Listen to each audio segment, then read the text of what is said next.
Dois povos, duas histórias milenares, um conflito que parece inevitável. Israel, Irã. Mas será que eles sempre foram inimigos? Ou será que estamos diante de algo que nasceu na política moderna e não nas páginas antigas da Bíblia? Hoje você vai entender com profundidade histórica e clareza teológica por que Israel e Irã se tornaram inimigos mortais e o que isso realmente significa para o nosso mundo. Antes de falarmos de mísseis e retaliações, precisamos voltar milhares de anos no tempo. Na Bíblia, o Irã que conhecemos hoje aparece com outro nome, Pérsia. E aqui vem algo que vai te surpreender. A Pérsia bíblica não era, de forma alguma, uma inimiga essencial de Israel. Muito pelo contrário. No livro do profeta Isaías, capítulo 45, Deus se refere a Ciro, o grande rei da Pérsia, de uma forma chocante. Ele o chama de meu ungido. Pense nisso por um instante. Um rei pagão que não adorava o Deus de Israel, sendo chamado de ungido, um termo de altíssimo valor espiritual, usado para reis e sacerdotes hebreus. Por quê? Porque Deus usou Ciro como um instrumento de libertação. Foi Ciro quem, após conquistar a Babilônia, autorizou os judeus a voltarem do exílio, pondo fim a 70 anos de cativeiro. Ele não só permitiu o retorno, mas financiou a reconstrução do templo em Jerusalém. E no livro de Ester, a trama toda se desenrola dentro do palácio do rei persa Assuero, ou Xerxes. Uma rainha judia, Ester, salva seu povo de um genocídio planejado dentro do próprio Império Persa. O cenário é de tensão, claro, mas o Império, no final, acaba protegendo o povo judeu. Então vamos deixar isso bem claro desde o início. Biblicamente falando, não existe um ódio ancestral inevitável entre judeus e persas. A Bíblia não constrói essa rivalidade como um destino profético obrigatório ou uma inimizade eterna. A narrativa é, na verdade, de uma relação complexa, mas muitas vezes providencial. O conflito que vemos hoje nas manchetes nasce em outro lugar, em outro tempo. Agora vamos avançar rapidamente para o século XX. E aqui está o ponto que quase ninguém comenta, o detalhe que muda toda a nossa percepção. Israel e Irã já foram parceiros estratégicos. Sim, você ouviu direito. Antes de 1979, durante o governo do Shah Reza Pahlavi, o Irã e Israel mantinham relações de cooperação, ainda que discretas. O Irã era uma monarquia pró-Ocidente, e ambos os países viam os Estados Árabes nacionalistas, apoiados pela União Soviética, como uma ameaça comum. Havia comércio, inclusive de petróleo, e até cooperação militar e de inteligência. Eles não eram melhores amigos, mas eram aliados funcionais, unidos por interesses geopolíticos. Mas então, veio 1979, um ano que mudou o Oriente Médio para sempre. A Revolução Islâmica derrubou o Shah e transformou o Irã em uma república islâmica, liderada pelo Ayatollah Khomeini. A ideologia do novo regime era radicalmente anti-ocidental e, por extensão, radicalmente anti-Israel.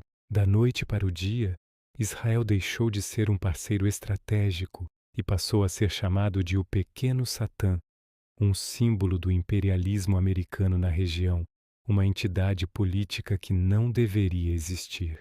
A hostilidade deixou de ser uma simples questão diplomática. Ela se tornou visceral, ideológica, religiosa. E quando a ideologia entra no jogo, onde o conflito ganha uma profundidade emocional e simbólica muito mais perigosa. O passaporte israelense passou a ser o único no mundo com o qual não se pode entrar no Irã. A inimizade foi cravada na própria constituição do novo regime. Para entender a tensão de hoje, precisamos compreender que o conflito entre Israel e Irã é sustentado por 4 motores principais, como 4 pilares que mantêm essa estrutura de ódio de pé. O primeiro, como já vimos, é a ideologia. O regime iraniano constrói parte fundamental da sua identidade política e da sua legitimidade em oposição a Israel. A luta contra o sionismo é uma bandeira que une diferentes facções dentro do Irã e projeta a influência iraniana para o mundo islâmico. Combater Israel não é apenas política externa, é parte do DNA revolucionário do regime. O segundo motor é a chamada guerra por procuração, ou proxy war. O Irã, sabendo que um confronto direto com Israel seria devastador, optou por uma estratégia indireta. Ele financia, treina e arma grupos na região que compartilham de sua hostilidade contra Israel, como o Hezbollah no Líbano, o Hamas e a Jihad Islâmica na Palestina e milícias na Síria e no Iraque. Do ponto de vista de Israel, isso é uma ameaça existencial.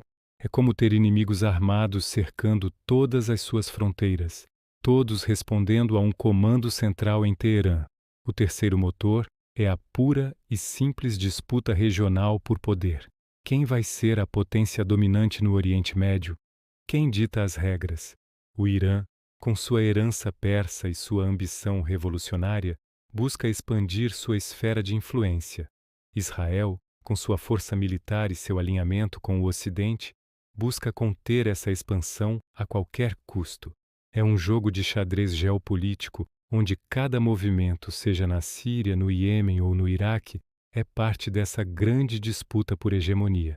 E o quarto motor, talvez o mais aterrorizante de todos, é o fator nuclear.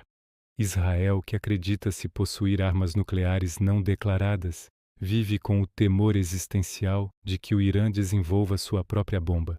Para os líderes israelenses, um Irã com capacidade nuclear militar não é apenas uma ameaça, é o fim do jogo. Mudaria completamente o equilíbrio de poder e colocaria o dedo de um regime declaradamente hostil no gatilho nuclear. É por isso que Israel tem realizado operações secretas, ciberataques e sabotagens há anos para atrasar o programa nuclear iraniano. Quando o medo estratégico de aniquilação encontra um discurso ideológico que prega sua destruição, o risco de uma escalada se torna imenso. Nos últimos anos, esse conflito que antes era travado nas sombras começou a vir para a luz do dia. Ataques indiretos e operações secretas deram lugar a confrontos mais diretos, mísseis sendo lançados de um país para o outro, drones abatidos, navios atacados. O mundo observa, prendendo a respiração. Cada movimento é friamente calculado. Cada resposta é uma mensagem para o adversário e para o mundo. E aqui entra um fator humano perigoso: a instabilidade política interna.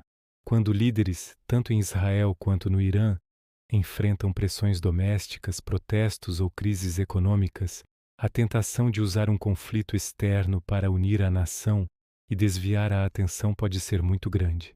Conflitos não explodem apenas por ódio.